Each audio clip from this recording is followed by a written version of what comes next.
പൗരത്വ നിയമത്തിനെതിരായ പ്രതിഷേധത്തിൽ രജിസ്റ്റർ ചെയ്ത കേസുകൾ സർക്കാർ പിൻവലിച്ചു. ഇത് സംബന്ധിച്ച് ആഭ്യന്തര വകുപ്പ് ഉത്തരവിറക്കി. ഗുരുതര സ്വഭാവമില്ലാത്ത കേസുകളാണ് പിൻവലിക്കുന്നത്. എസ് ഷീജ വിവരങ്ങൾ നൽകാൻ ചേരുകയാണ്. ഷീജ, മുൻപ് തന്നെ സർക്കാർ ഇക്കാര്യത്തിൽ ഉറപ്പ് നൽകിയിരുന്നതാണ്. എത്ര കേസുകൾ പിൻവലിച്ചിട്ടുണ്ട്? വിവരങ്ങൾ.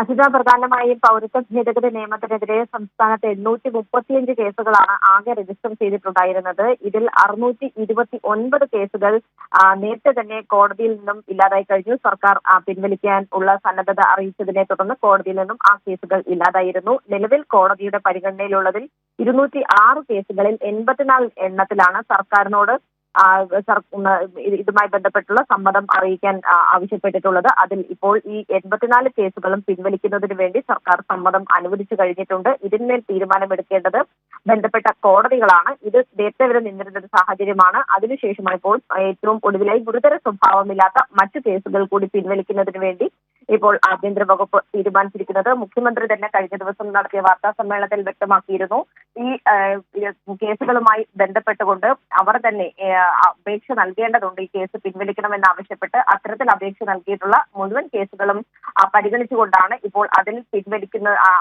അത്തരത്തിലുള്ള ഗുരുതര സ്വഭാവം ഇല്ലാത്ത കേസുകൾ പിൻവലിക്കുവാൻ വേണ്ടി സർക്കാർ തീരുമാനിച്ചിരിക്കുന്നതും ഇത് സംബന്ധിച്ചുള്ള ഉത്തരവ് ഇപ്പോൾ ആഭ്യന്തര വകുപ്പ് ഇറക്കിയിരിക്കുന്നതും ഇതുമായി ബന്ധപ്പെട്ട് കോടതിയിൽ സർക്കാരിന്റെ സന്നദ്ധത അറിയിക്കാനും തീരുമാനിച്ചിട്ടുണ്ട്.